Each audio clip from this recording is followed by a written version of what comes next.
exercice de relaxation rapide. Vous allez voir, vous allez tous vous sentir vachement bien. Vous allez vous concentrer sur votre main droite qui va se jeter violemment contre votre téléphone. De votre main gauche, vous allez éteindre votre téléphone. Vous allez vous sentir super bien sur la main. Et moi, je vais faire comme vous.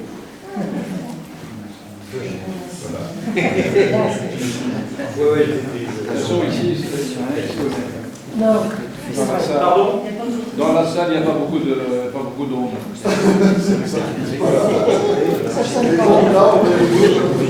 À part l'ombre centrale.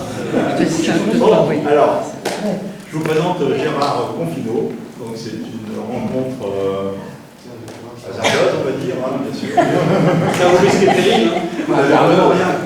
Vous n'avez rien à mettre sous la lampe. Rien ne va destiner à une rencontre, et puis voilà, ça s'est fait quand même. Et vraiment, c'était génial parce que. Et donc, l'univers pourvoit toujours aux belles choses. Hein, donc, voilà, c'est magique, c'est super. Donc, Gérard, qui va nous régaler là aujourd'hui. Alors, j'avais connu quand il est venu un beau jour, qui avait été dirigé par mon éditeur. Par ton éditeur. Contacté pour qu'on se rencontre et puis échanger des choses. Et puis il est venu, il m'a filmé, comme il m'a mis en avant dans le film qu'il a tourné, voilà, il est rentré dans mon estime. Alors bien sûr, j'ai voulu en faire profiter un peu tous les amis qui ont des choses à exprimer, qui ont une recherche. Et puis je pense que voilà, puis le cercle va s'agrandir, parce qu'on a encore plein d'adresses à te transmettre. C'est bien. Et ça me permettra de te faire venir à nouveau pour nous régaler de ton discours. Avec plaisir. Sauf que la prochaine fois, la condition sine qua non pour que je revienne, c'est que chacun d'entre vous, vous veniez avec 5 personnes. Vous êtes 20, 5 fois 20. Oui, ça va. Ça va, hein? C'est bon? Ça fait beaucoup, ouais. Ça fait beaucoup? Ça fait beaucoup. Bon, alors 4 personnes chacun. Ok, donc moi je m'appelle donc Gérard Confineau, Louis de Myrdine, chaman, guérisseur depuis, je suis comme Obélix, moi je suis tombé dans la marmite quand j'étais petit, donc j'ai toujours fait ça. À l'école, quand j'avais un copain, une copine dans la cour qui se faisait bobo, je mettais la main dessus, je ne savais pas ce que je faisais, mais ça marchait. Et puis j'ai continué toute ma vie. Aujourd'hui, voilà, je suis là à vous faire des grimaces pour vous amuser un peu. Alors, on va pas faire une conférence. On vous a annoncé une conférence sur l'acharnisme. Moi, je ne fais pas de conférence. Parce que une conférence, ça veut dire que je vais vous expliquer ce que c'est que le chamanisme. Il y a de très bons bouquins qui vont vous expliquer ce que c'est que le chamanisme. Donc nous, on va squeezer cette partie-là, et on va rentrer directement dans le travail, et on va parler du voyage chamanique et de l'animal totem. Ça ne veut pas dire que je ne vais pas dire un mot, au contraire, je suis un grand bavard, donc on peut parler pendant 4 heures avec ça. Mais je ne vais pas vous expliquer comment les choses fonctionnent, je vais vous poser des questions et répondre surtout à vos questions. Parce qu'en fin de compte, ce qui est intéressant, c'est les questions que vous posez, pas les réponses que je peux vous donner. Donc on va travailler comme ça. Le téléphone, c'est fait. Pouf, pouf, pouf. Qui sait ce que c'est qu'un animal totem? Une personne. On a une idée, mais... Eh ben voilà. Ah ben voilà. Okay. Alors pour tout cela, vous êtes venus pour rien, parce que vous savez déjà. Donc vous pouvez vous mettre en fond, jouer au calme. Je vais vous parler des choses. Ok. Vous savez ce que c'est d'une manière théorique? Vous avez déjà fait un travail dessus? Oui. Non? Oui. Qui connaît déjà au moins un animal totem qui travaille avec lui? 2 personnes, 3, 4, 5, probable. Ok, 5 personnes. C'est bien. Ok. Est-ce que vous savez que vous pouvez en avoir d'autres? Oui. Ok. Parce que vous avez des chamans qui vont vous dire vous avez un animal totem par personne. C'est pas vrai. On peut en avoir 2, 3, 10. Moi j'en ai 8 qui sont sur mon tambour. Comme j'ai pas honte, je les affiche, ils sont là. Vous avez mes petits frères, mes petits amis. Ça, c'est les animaux totems principaux. Parce qu'en fin de compte, on a 2 types d'animaux totems. On a les principaux, c'est-à-dire ceux qui vont être toute votre vie et qui vont être là et qui vont vous accompagner. Et puis vous avez des animaux totems qui vont traverser votre vie pour résoudre un problème spécifique. Et une fois que ce problème est résolu, ils continuent leur chemin et vous allez travailler avec d'autres. Donc voilà comment les animaux totems fonctionnent. Alors qu'est-ce que c'est qu'un animal totem? C'est une bonne question. Je ne sais pas quoi vous répondre. C'est un animal qui est totem. Non, Jusque-là, ça va. Oui, ça va. Non. Vous voulez qu'on creuse un peu plus? Ah bon, d'accord. Oh, flûte, alors. Je savais que je l'aurais pas dû venir. Chez les chrétiens, les gens parleraient d'ange gardien. Enfin, en fait, un animal totem, c'est une entité extérieure de vous qui est souvent représentée par un animal et qui va vous apporter ses ou sa qualité principale. Le loup, ça va être la force. Non, l'ours, ça va être la force. Le loup, ça va être le courage. La fourmi, ça va être sa force de travail. Il n'y a pas de bons ou de mauvais animaux totems. Soyez pas jaloux. Si voilà, toi, tu vas faire l'exercice tout à l'heure, tu as un loup, puis toi, à côté, tu as une fourmi, tu dis pas, ouais, c'est vache, lui, il a un loup, moi j'ai une fourmi. C'est vachement bien, la fourmi. C'est bien. Si tu as un criquet, c'est vachement bien. Si tu as une puce, c'est vachement bien. Elle a des propriétés, elle a des forces en elle qui sont extraordinaires. Donc il ne faut pas avoir peur de l'animal totem qu'on va rencontrer. Il ne faut pas chercher à se faire plaisir. Il faut se laisser faire et voir qu'est-ce qui vient, qu'est-ce qui va venir à vous. Alors des animaux totems, vous en avez déjà certainement tous, même si vous ne savez pas que ce sont des animaux totems. Quand vous rêvez régulièrement d'un chat, d'un loup, d'un tigre, d'un phoque, d'une souris, peut-être que si ça vient régulièrement dans vos rêves, peut-être qu'il y a un lien avec vous et que c'est un de vos animaux totems. Alors plutôt que de vous dire « Ouais, j'ai encore rêvé de la souris là », qu'est-ce que pourrait vous apporter la souris? Alors on va travailler sur les animaux totems. C'est un travail, c'est pas un travail d'un exercice. Alors, on va faire un exercice. Je vais faire du bruit avec mon machin là, et puis, bouf, vous allez voir apparaître une bébête. Et puis, après, vous allez partir, ça y est, on oublie, c'est terminé.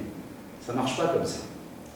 Travailler avec l'animal totem, c'est créer un lien avec cet animal, ou avec ces animaux, il y en a plusieurs.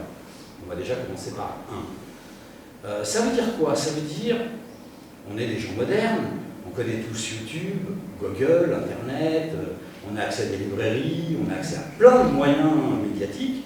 Donc, si vous trouvez que l'écureuil est votre animal totem, commencez à étudier la vie de l'écureuil. Comment est-ce qu'un écureuil il vit dans son milieu naturel? Quels sont ses amis? Quels sont ses ennemis? Quelles sont ses forces? Quelles sont ses faiblesses? Plus vous allez en savoir sur votre animal totem, plus vous allez pouvoir profiter du bénéfice de ce qu'il va vous apporter.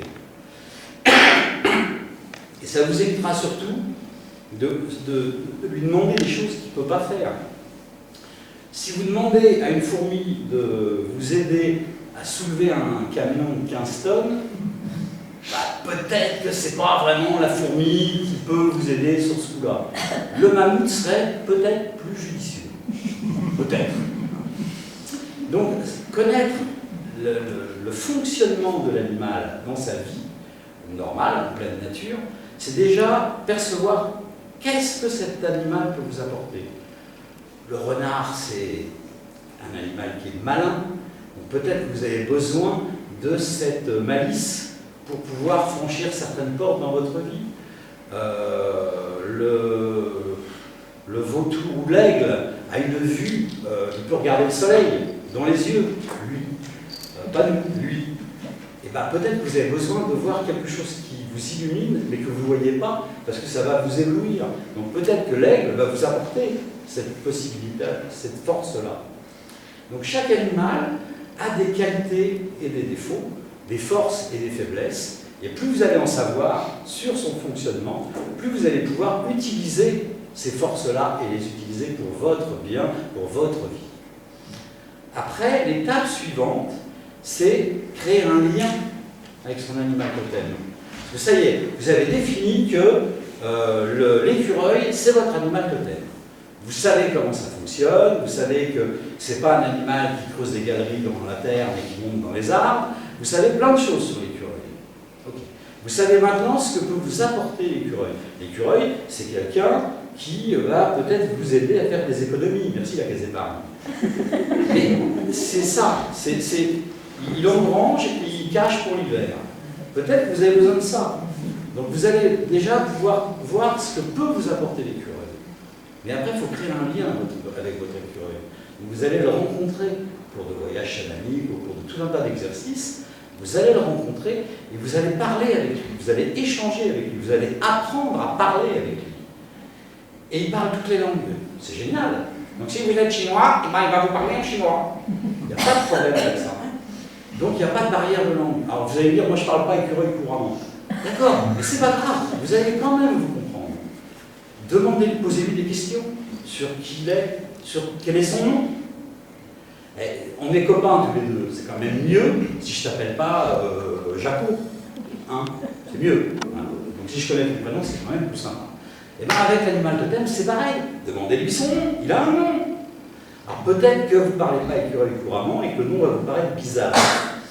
Mais c'est pas grave, c'est le sien. Peut-être que lui trouve que votre nom, à vous, il est bizarre aussi. C'est possible ça. Donc, laissez-vous faire, laissez-vous aller. Ne vous bercez pas dans l'illusion que tout ça est un fantasme. C'est pas un fantasme, c'est la vraie réalité. Il faut savoir que l'esprit crée. Ce que vous pensez, vous pouvez le faire. C'est Sony qui a dit ça, mais il l'a piqué à quelqu'un. Vous l'avez rêvé, Sony l'a fait.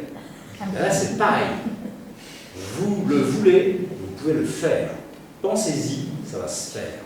Donc, ayez la foi dans ce que vous faites. Faites pas les choses simplement parce que c'est la mode, parce que... Faites des choses utiles pour vous. Il y a tellement de choses à faire que si on devait tout faire, on ne pourrait pas.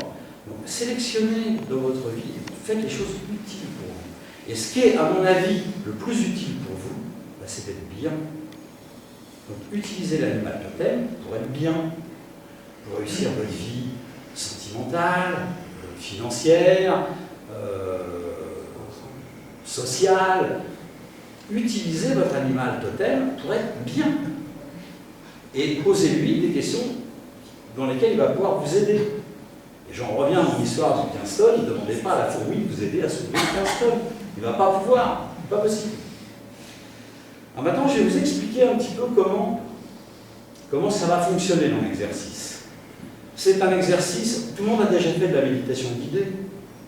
Ben là, c'est la même chose, sauf que la musique, c'est moi qui l'a fait, et la guidance, c'est ce que je vais vous dire.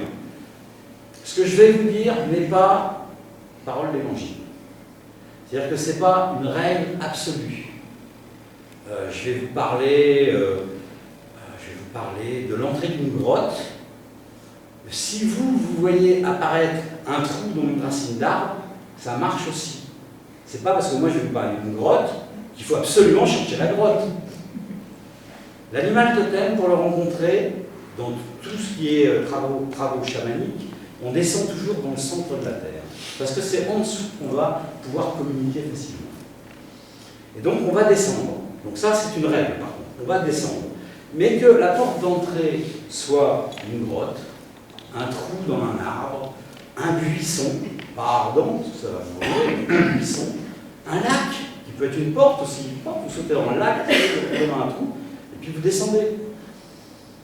Donc, tenez compte des guidances que je vous donne, mais n'essayez pas de vous calquer dessus.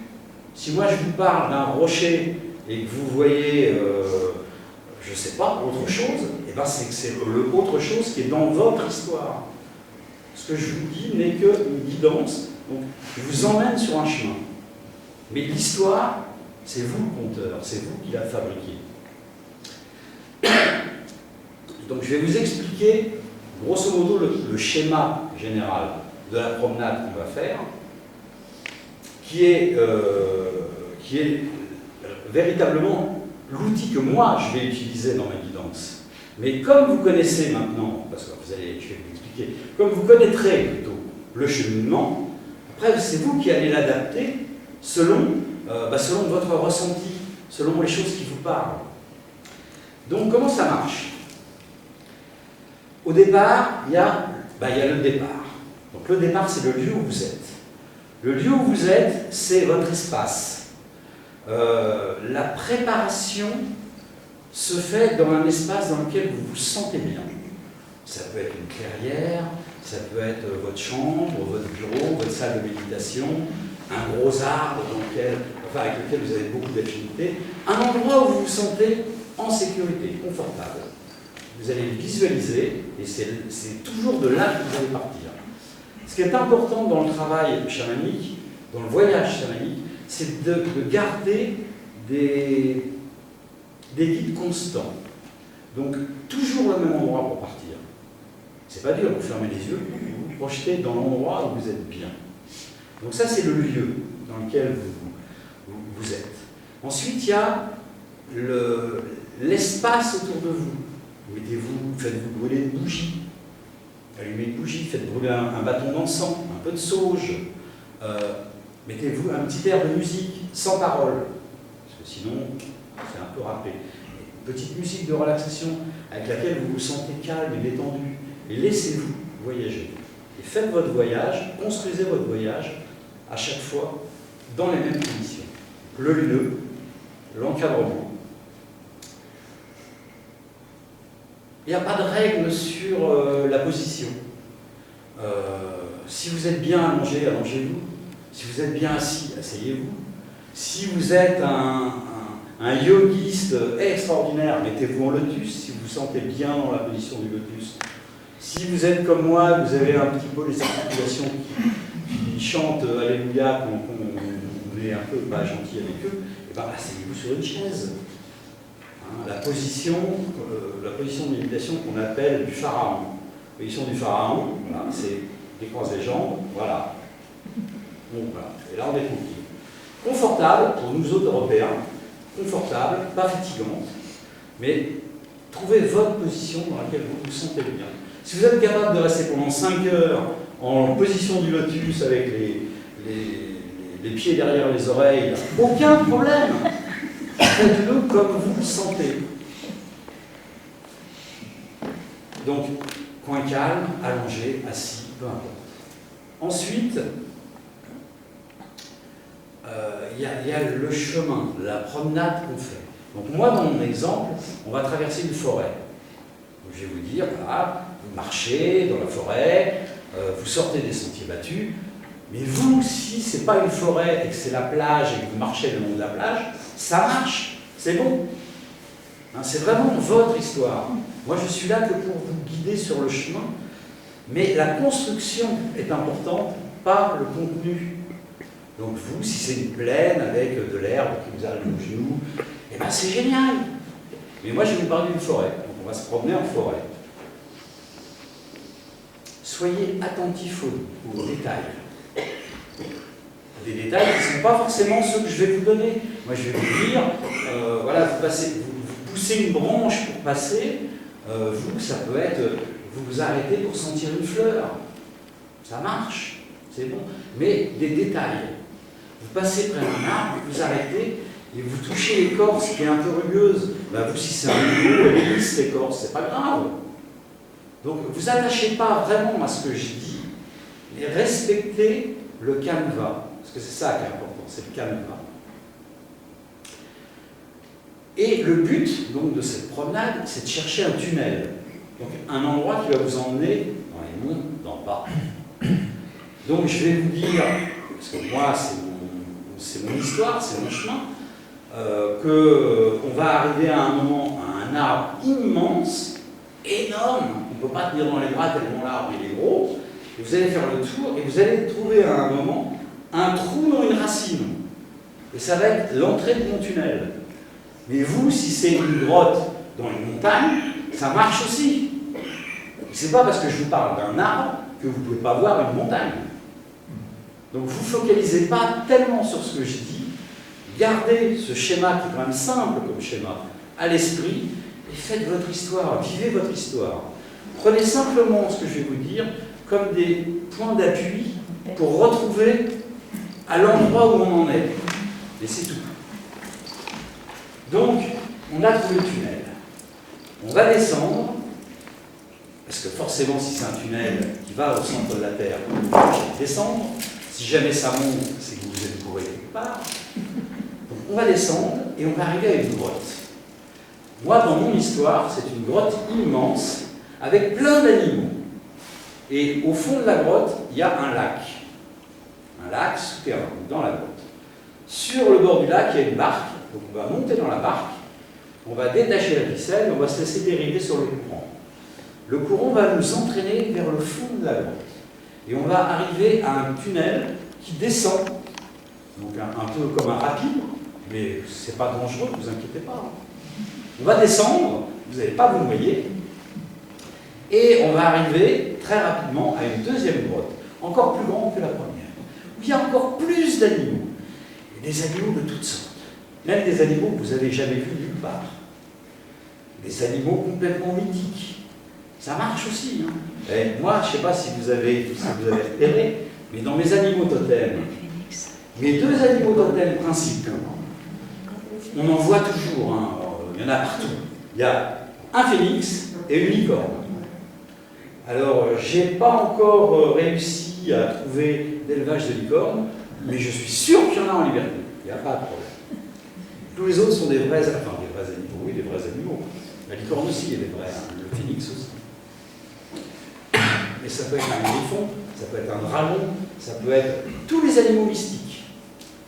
Parce qu'ils ont une réalité, non pas physique, mais psychique. Et ce qui est important, c'est ça. Et le phénix, c'est la renaissance. C'est brûler toutes ces cartouches pour pouvoir renaître. Ben ça, c'est quelque chose que moi, je vis en permanence. Donc, c'est vraiment pour ça que c'est arrivé, il est arrivé en premier chez moi. Donc, je vous disais au début, cherchez, creusez, voyez comment ça vit. Alors, je sais que des documentaires sur la vie du phénix, on n'en a pas vu beaucoup à la télévision. C'est vrai, mais il y a des histoires qui parlent de phénix, de l'Antiquité. Et on peut trouver des histoires de phénix. Donc, cherchez vraiment tous les détails qui vont vous permettre de vous réapproprier cet animal totem. Parce que c'est votre animal totem. Alors, j'en étais où? Deuxième caverne, c'est ça? Dans la deuxième caverne, ouais. Deuxième caverne, donc encore plein d'animaux. Il y a des animaux gentils et il y a des animaux pas gentils. Il y a des grosses griffes, des gros crocs qui vont essayer de vous mordre au passage. Il ne faut pas avoir peur. Vous les ignorez, vous passez tranquille. Et sur votre barque va monter un animal, ou deux, ou trois, pourquoi pas. C'est pas encore votre animal totem, mais il y a des chances pour qu'il ait envie d'être avec vous, celui-là. Ok?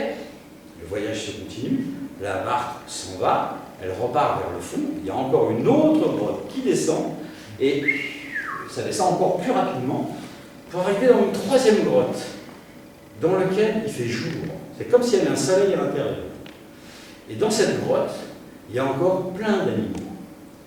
Vous allez vers la berge, et il y a des animaux qui vont vouloir ou monter ou descendre de votre barque.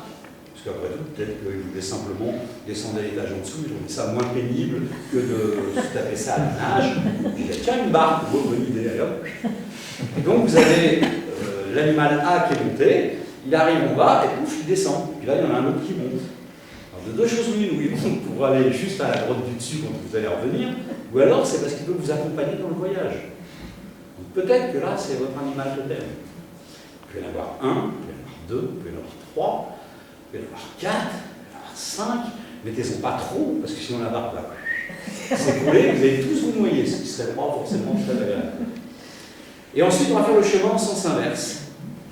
On va faire le chemin en sens inverse, donc on va revenir à la deuxième grotte, on va revenir à la première grotte, on va revenir à la surface.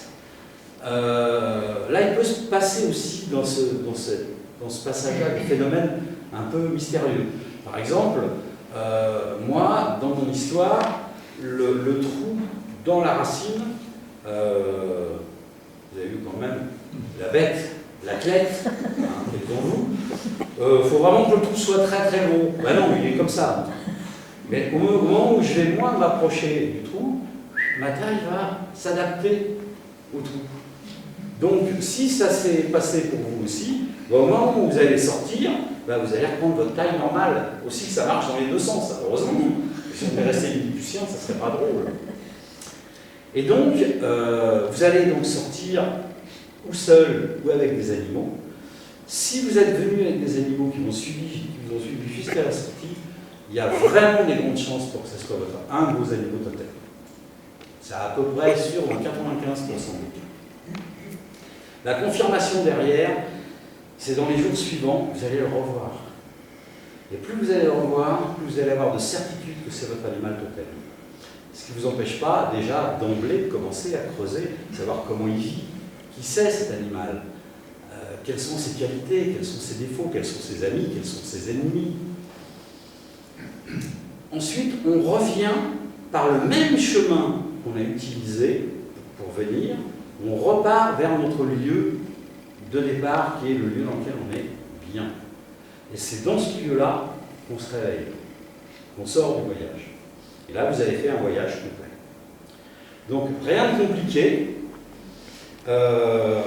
Faut respecter les étapes, mais à l'intérieur, vous bricolez ça comme vous voulez. Ok? Vous focalisez pas, si jamais à un moment vous êtes paumé, je ne sais plus où je suis. Écoutez simplement ce que je suis en train de dire. Ah oui, on en est là, on en est à la deuxième grotte. Ok, d'accord. Et reprenez votre histoire. Radaptez, rapprochez les wagons.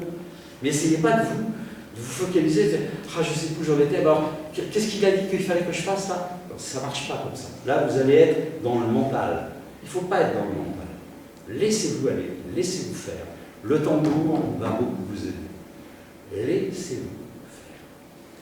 Voilà, donc là, quand vous allez quitter votre animal totem, vous le remerciez, parce que c'est important de le remercier, il est venu à vous, donc vous le remerciez.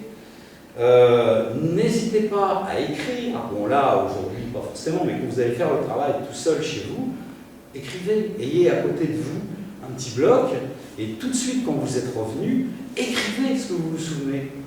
Vous allez voir qu'au début, ça risque d'être un peu pas très cohérent, pas très construit, mais au fur et à mesure que vous allez écrire, ça va se développer, et l'histoire va être de plus en plus structurée, de plus en plus réaliste. Et ça va être votre histoire. En fin de compte, ce que je vous demande, c'est de devenir les écrivains de votre voyage, de vos vies. Parce que c'est vos vies. Vous avez tous des vies différentes. Vous avez tous des voyages différents. Je suis sûr que si après on fait le tour et qu'on en a chacun de nous raconter son voyage, il y aura des similitudes. Forcément, on a fait le même exercice. Mais chacun aura son voyage. Donc là, c'est la même chose. Donc écrivez, donc recherchez, hein, faites des recherches. Qu'est-ce que c'est que mon animal? C'est un ours des montagnes. Quelle différence il y a avec l'ours des plaines? D'abord, est-ce que ça existe un ours des plaines? Je ne sais rien. Je ne suis pas un spécialiste des animaux. J'ai jamais tenu de zoo de ma vie. Le corbeau, le corbeau, la symbolique du corbeau. Qu'est-ce que c'est que la symbolique du corbeau? Ah ouais, c'est le messager des dieux, mais c'est aussi l'annonce de la mort. C'est plein de choses.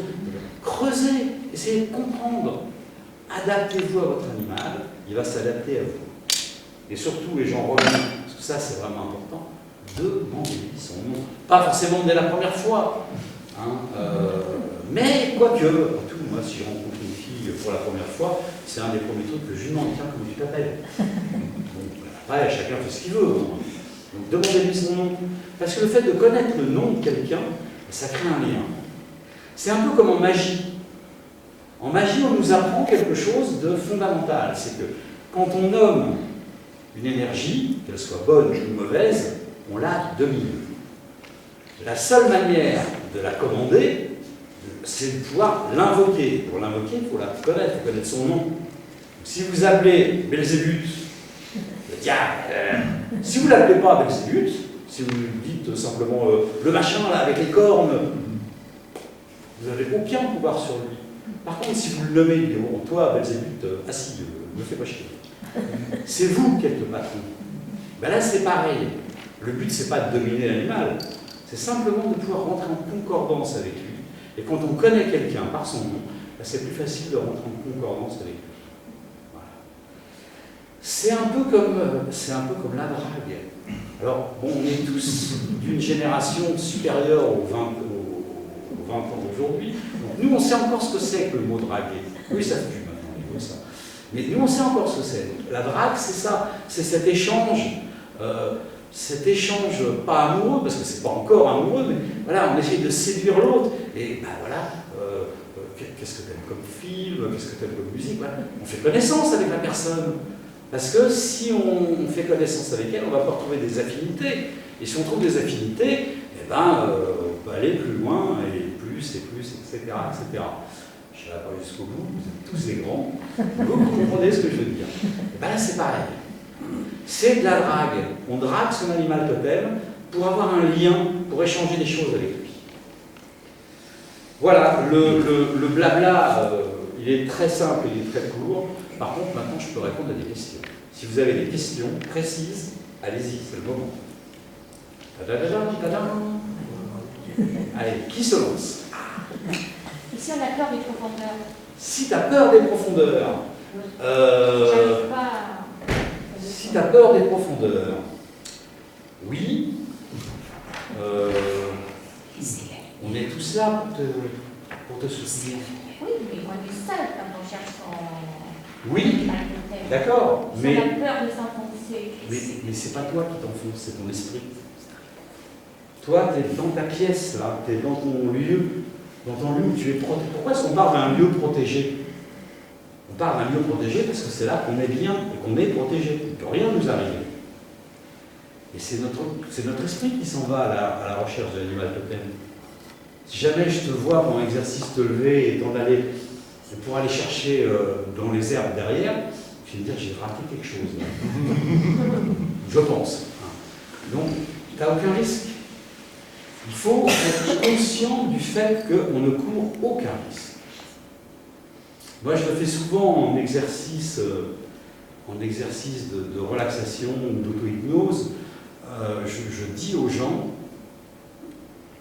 vous allez sortir de votre corps, votre esprit va aller traverser des endroits plus ou moins dangereux.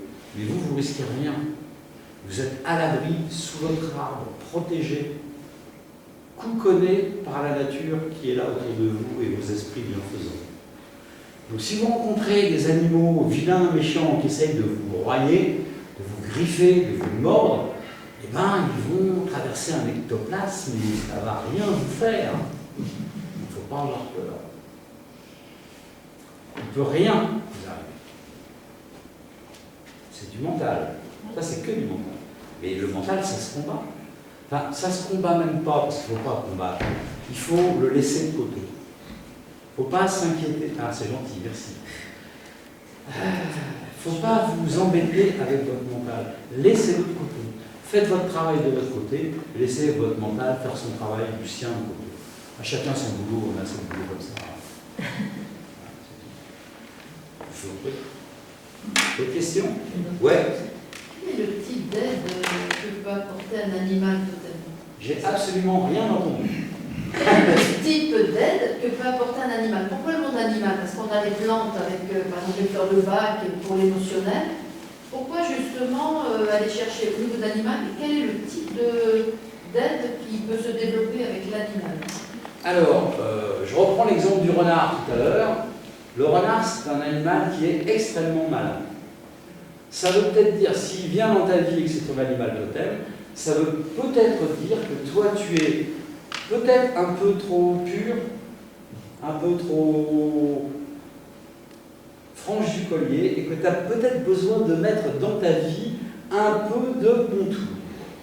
Et là, la force du renard, c'est qu'il va t'apprendre justement à prendre des contours. C'est un diplomate, tu ne l'es pas forcément. Lui, si. Donc il va savoir comment le voyer, tout en restant dans la régularité des choses que tu veux faire, dans ton intégrité. Et il va trouver des moyens qui ne te viennent pas forcément. Si tu as comme animal totem l'araignée, tisse des fils. D'accord? Peut-être que tu as besoin dans ta vie de tisser des fils. Et c'est peut-être quelque chose que tu n'arrives pas à faire. Et l'araignée va t'apprendre à comment tisser des fils, comment tisser des toiles, pour non pas capturer des proies, mais rencontrer des gens. C'est le principe du réseau social. Hein. Les réseaux sociaux, c'est ça. C'est créer, même si on ne sait pas l'utiliser. Parce que bon, les amis Facebook, ça va. Mais n'empêche que la réalité, elle est là. C'est une toile. Et cette toile-là, si on sait l'utiliser, et là, l'araignée peut t'aider, si on sait utiliser cette toile-là, on peut découvrir des vrais amis derrière les amis Facebook. Oui, bien sûr. Donc chaque animal a une qualité qui va pouvoir t'aider dans quelque chose. Mais s'il vient dans ta vie, c'est qu'il y a un manque. Si tu n'as pas ce manque, il ne va pas venir te voir. Parce qu'il est là pour t'aider. Voilà, la plante, ça ne fonctionne pas de la même manière. Tu vas utiliser telle qualité d'une plante parce que tu sais que tu as besoin de cette qualité. Mais là, quand tu vas à la recherche d'animal totem, tu es dans le flou artistique le plus complet. Et tu ne sais pas ce qui va arriver comme animal. Enfin, la plupart du temps. Parce que bon, c'est vrai que si ça fait 10 ans que tu rêves d'un loup tous les soirs, il y a quand même des chances pour que ça soit un de tes animaux totems. On va dire, il y a des chances. Mais si c'est un animal que tu n'as jamais rencontré, que tu ne savais même pas qu'il existait, hein, moi j'ai découvert il y a quelques années l'existence des griffons. Pourtant, je suis un amateur de science-fiction, de choses antiques, fantastiques. Je n'avais jamais vu des griffons. Et il y a une dizaine d'années, simplement, j'ai vu dans un film un griffon. J'ai dit, oh, c'est drôle comme animal, ça. Et j'ai cherché, j'ai trouvé ce que c'était qu'un griffon. Donc, ça doit être un animal que tu n'as jamais vu. C'est pas un problème. Cherche. S'il est venu dans ta vie, c'est forcément qu'il y a une raison. Quelqu'un d'autre? Et Vas-y. moi, par exemple, est-ce que Parle un petit peu plus fort. est-ce qu'un animal qu'on croise souvent dans la vraie vie ouais. peut être un animal? Ça peut être un animal totem. Parce que moi, par exemple, depuis 2 ans, je croise des buses tout le temps, mais elle m'accompagne en voiture, hein, elle me suit au niveau de ma fenêtre. Hein. Eh bien, il est tout à fait possible que la buse soit un de tes animaux totems. Tout à fait. Et là, tu vas en avoir la confirmation. Pas forcément dans cet exercice-là, mais si tu fais régulièrement ce genre d'exercice, la buse va venir te voir et tu vas pouvoir causer avec elle et tu vas pouvoir te présenter et lui demander de se présenter à toi et elle va t'apporter des choses. Mais effectivement, c'est un signe. Si toutes les nuits, depuis 3 mois, tu as un hibou qui vient chanter la nuit au-dessus de ta porte, il y a des chances pour que ça ne soit pas par hasard, quoi. C'est pas parce qu'il a trouvé que ta porte était jolie. Hein. Voilà. D'autres questions? Oui. Pierre Desrosiers qui avait fait un livre qui s'appelait Un prénom pour la vie. Ouais. Et il parlait dedans de l'animal totem allié à tel prénom. Oui, pourquoi pas. Oui. Christian, On a déjà vu des choses plus absurdes dans la vie. Hein. Mais pourquoi est-ce que ça serait lié à un prénom? Ah, je sais pas. Voilà. Vibration peut-être. La vibration, non. Vibration d'un nom. Non, parce que la vibration d'un nom, ne peut pas être quelque chose qui va te manquer dans ta vie. Parce qu'il y a plein de choses qui te manquent dans ta vie. Et tu peux avoir plusieurs animaux totems. Et si effectivement il y a une vibration d'un lion qui est en harmonie avec un animal, il ne va pas être en harmonie. Moi j'en ai 8 des animaux totems principaux. S'il y en a un qui vibre magiquement avec Gérard, les autres non. Donc ça veut dire qu'ils ont d'autres choses à m'apporter. Ils m'apportent tous des choses différentes. Là, il n'y a pas un seul de mes animaux totems qui m'apporte la même chose. Donc ils sont tous utiles. Donc non, je vois pas pourquoi ce serait lié à un. Maintenant, je ne sais pas tout non plus. Hein. C'est possible, je ne dis pas. Mais Souvent, enfin, ça fait quelques années déjà, je voyais souvent la nuit, enfin, quand je voyais un loup qui se battait avec un ours. Un loup qui se battait avec un ours? Oh, d'accord. Qui c'est qui gagnait? Je voyais pas ça. Ça, tu voyais pas, d'accord. Ok. Bah, ça peut avoir plein de significations. Mais entre autres, moi, la signification qui d'emblée me viendrait, c'est que tu as besoin d'un combat. Oui. tu as besoin d'un combat, et l'ours et le loup sont deux animaux forts. Donc en faisant se battre ces deux animaux ensemble, ça veut peut-être dire que, que tu cherches un combat. Donc peut-être que tu as besoin d'un combat dans ta vie, que tu n'as pas encore trouvé, mais que tu vas trouver. Ouais. Voilà. Et après, j'ai vu le loup seul. Donc, Le loup seul. Le loup seul. Bah, c'est lui qui a gagné. Donc, il a pas gagné. D'accord. Ok. D'autres questions? Oui. Est-ce qu'on peut dire que l'animal totem qui vient correspond à un manque en nous? Ah bah oui, C'est ça. bien sûr. S'il n'y avait pas un truc qui te manque, il n'y a aucun besoin que l'animal totem vienne t'aider. C'est-à-dire si tu es, je sais pas moi, t'es amoureuse depuis 50 ans du même mec, vous vous êtes mariés, que tout va bien entre vous, pourquoi est-ce que tu voudrais qu'il y ait un animal qui vienne t'apporter l'amour? T'as pas besoin, ça y est, je suis là, donc ça sert à rien. Donc trouve autre chose. Donc c'est pas ça. Mais ce qu'on a à la naissance, est-ce qu'on peut dire qu'on est accompagné par des animaux totems dès notre naissance? Ah ben bien sûr, mais ça va plus loin que ça. Ça va plus loin que ça. Alors je vais à l'encontre de beaucoup de mes confrères chamans qui vont déjà, le fait que je dise qu'on peut en avoir plusieurs, il y en a déjà plein qui ne sont pas d'accord avec moi. Mais n'empêche que c'est une réalité. En plus de ça, on croit ou on ne croit pas à la réincarnation, mais déjà si on est chaman, c'est qu'il y a des chances pour qu'on y croit, sinon on n'a pas tout compris au film. Donc si on a eu des vies précédentes, on a eu aussi des animaux totems avant. Et bien pourquoi est-ce que dans cette vie-là, on serait privé de ces animaux totems? Ils nous ont accompagnés pendant une vie avant. Pourquoi est-ce que brusquement on devrait couper les ponts sous prétexte qu'on est mort? Non. Surtout qu'on est revenu. Donc ils peuvent nous recontacter et on peut reprendre notre dialogue avec eux. Moi là-dedans, dans mes animaux totems principaux, j'en ai 3 qui me viennent de vie antérieure. Parce que j'ai revécu ces vies-là où je les ai rencontrés. Donc je sais que c'était mes animaux totems à ce moment-là. Et ils sont revenus dans cette vie-là. Parce que j'ai encore besoin, je n'ai pas fini. Donc, oui, bien sûr. Il faut bien comprendre que notre esprit et notre corps sont deux choses différentes. Notre corps a des besoins, mais c'est notre esprit qui vit. Et le bonheur, la joie, c'est pas tellement notre véhicule. Je veux dire, à partir de notre véhicule, à partir du moment où on lui donne à bouffer et qu'on le laisse dormir, lui ça va.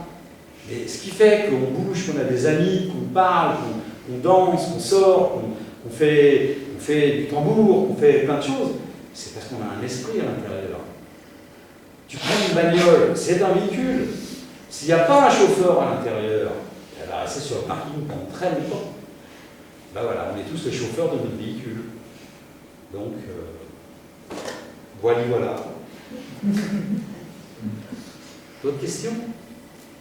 Combien de fois peut-on se réincarner? Combien de fois peut-on se réincarner? Alors, on est hors sujet. Parce que, par Mais, exemple, non, mais c'est pas grave, je réponds à ça. 1 milliard de fois. 1 milliard de fois. 1 milliard de fois. C'est par rapport aux animaux totems. Il n'y a pas de limitation. Tant que tu as besoin de revenir, tu reviens. Surtout si tu ne veux pas, tu reviens. Pas forcément. Non, Non, pas forcément. C'est réellement un choix. Mais ça si tu veux pas, tu veux pas. c'est ton véhicule, c'est ton mental qui te fait dire ça. Mais dans la vraie réalité, je connais la vraie réalité, moi c'est bien connu. Dans la vraie réalité, ça ne marche pas comme ça. Si tu ne veux pas revenir, tu n'es pas obligé. Non. Tu ne vas pas évoluer, tu vas rester, tu vas stagner. Mais tu n'es pas obligé. Nous, on vient ici pour travailler, pour apprendre un certain nombre de choses, pour pouvoir aller plus loin. Mais si on veut rester à accumuler la classe tout le temps, on peut, hein, on a le droit. On n'est pas obligé d'évoluer. Ce n'est pas l'obligation, sinon ça veut dire que si c'est une obligation, ça devient un enfer. Et on n'est pas appelé à vivre en enfer. Parce que quand on t'oblige à faire des trucs que tu ne veux pas, c'est un enfer. Non, tu choisis quand même. Ah, donc si tu choisis, tu n'es pas obligé de revenir. Tu pars.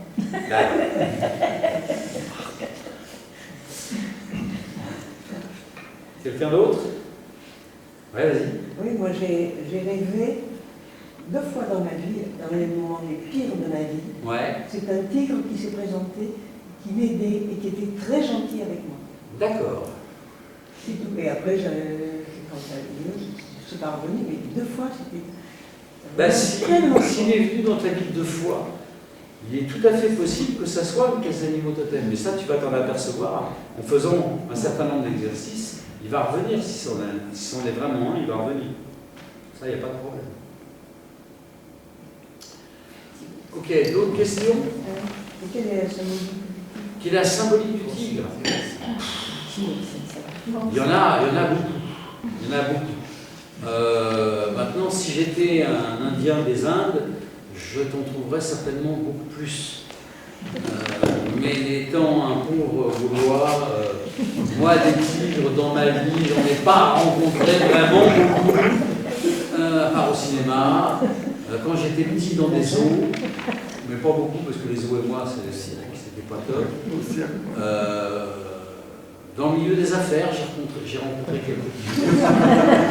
Mais bon, voilà, on s'en éloigne. La symbolique du tigre, bah déjà le tigre c'est la force, la puissance, mais c'est aussi la cruauté. C'est aussi. C'est aussi la cruauté. Donc. Mais il était très gentil. Oui. Il n'était pas cruel. D'accord, donc je ne pense pas que ce soit la cruauté qui soit la chose qui vient amener dans ta vie. Mais ça peut être une possibilité. Tu es vraiment quelqu'un de trop doux, de trop gentil, de trop malléable. Peut-être que tu as besoin d'être un peu plus cruel dans ta vie. Peut-être. Après, il y a que toi qui peux savoir. Mais ça fait partie des qualités que le tigre peut t'enseigner. Oui, bien sûr. Mais il n'y a pas que ça, heureusement. Le tigre, c'est la force, c'est la vitesse, c'est la combativité. Le tigre est un combattant extraordinaire, il fait partie des animaux les plus puissants en combat. Donc il y a plein de choses que le tigre peut apporter. Maintenant, il faut savoir qu'un animal totem ne va pas forcément t'apporter la panoplie de ce qu'il sait faire. Il vient réellement pour t'apporter une chose précise dans ta vie. Donc ça peut être le courage, la force, le pouvoir de courir vite. Si ton animal totem c'est un cheval, il faut savoir que le cheval c'est un animal qui est une victime. Donc qui a développé, parce qu'il y a et les prédateurs et les victimes, c'est comme ça la nature. Le cheval fait partie des victimes. Mais donc la qualité qu'il a développée, c'est la fuite. Il sait quand il faut fuir, il sait quand il n'y a pas de danger, qu'il n'y a pas besoin de fuir. Et il sait comment fuir, et il sait à quelle vitesse fuir. Donc ça, c'est une force que le cheval a. Il y a plein d'autres forces, le cheval, il y a plein d'autres qualités. Mais c'est quand même la chose principale chez le cheval, c'est une victime. Et donc, on dit tout le temps qu'il ne faut pas se sentir victime, mais il faut savoir utiliser cette victimisation pour en tirer des intérêts. Il ne faut pas subir. La victime qui subit, c'est une victime qui n'a pas tout compris. Le cheval, il a tout compris. Quand il y a un danger, il file. Il ne reste pas, il n'attend pas le danger. Il sait.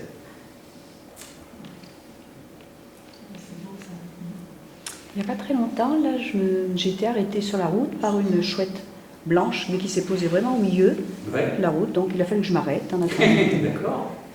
Donc, et c'est quoi le symbole de la chouette? La médecine de la chouette, c'est la voyance, c'est l'intuition, c'est la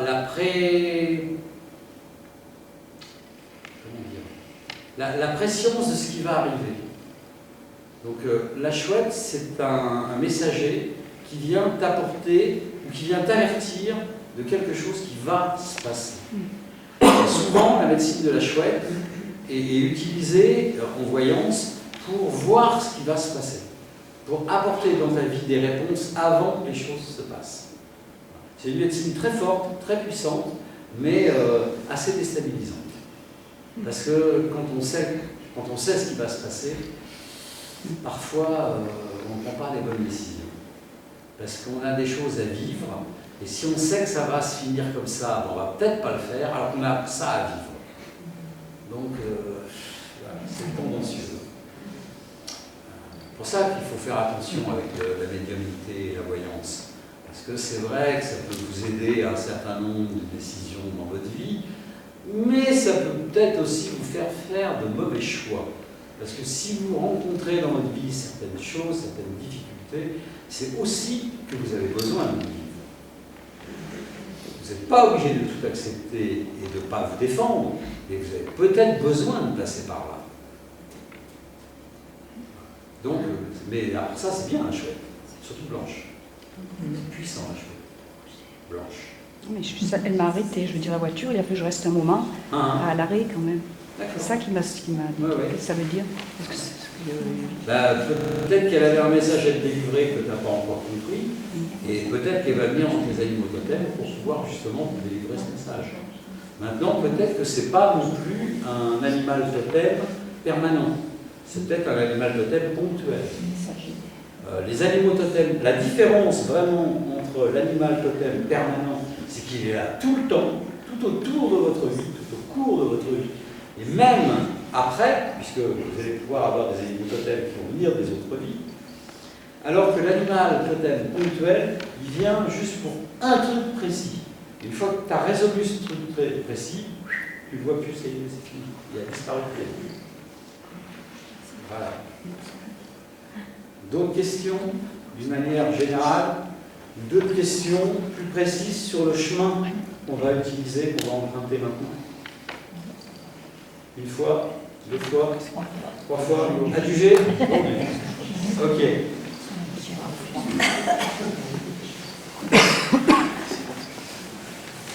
Donc, nous allons faire maintenant notre petit voyage chaleureux. Je vais me soulever un petit peu la gueule avant. On va être dans un état un peu comateux. Voilà.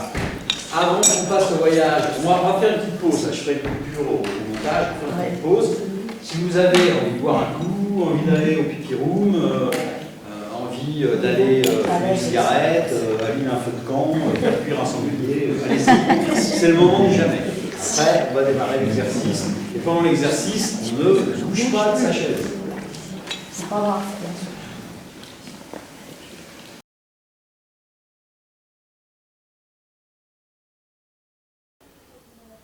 Voilà, mes amis, c'est terminé.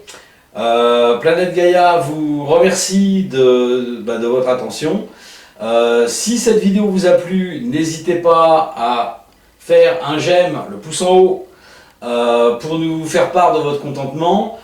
Mettez-nous des petits commentaires parce que ça fait toujours plaisir et ça nous permet de rectifier les choses s'il y a des choses à rectifier. N'hésitez pas à nous soutenir sur Tipeee en allant sur le site qui est écrit en dessous de la vidéo de façon à nous soutenir à partir de 1 € jusqu'à 1 million d'euros si ça vous fait plaisir, il n'y a pas de problème.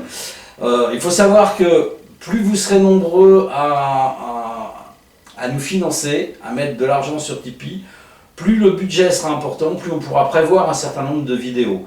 Donc là, on essaye de tourner à peu près